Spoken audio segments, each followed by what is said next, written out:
માંગરોળના કામનાથ મહાદેવ મંદિરના સાનિધ્યમાં પૂજિત અક્ષત કળશની પધરાવણી કરી કળશ યાત્રા પૂર્ણ કરાઈ।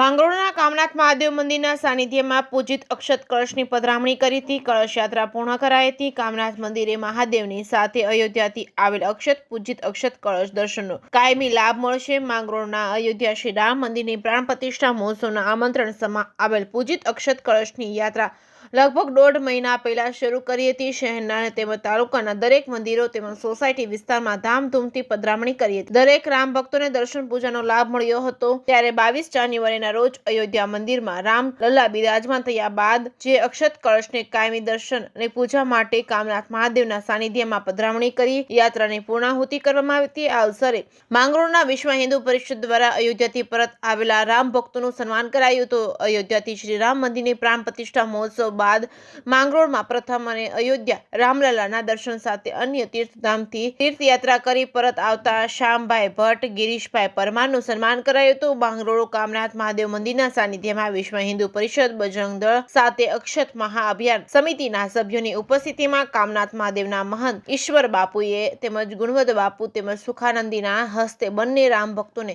પુષ્પગુચ્છ તેમજ ખેસ પહેરાવી સન્માન કરાતા જય શ્રી રામના નાદ સાથેથી સમગ્ર વાતાવરણ ગુંજી ઉઠ્યું હતું। Reporting by Vinu Mesvaniya, Mangrol.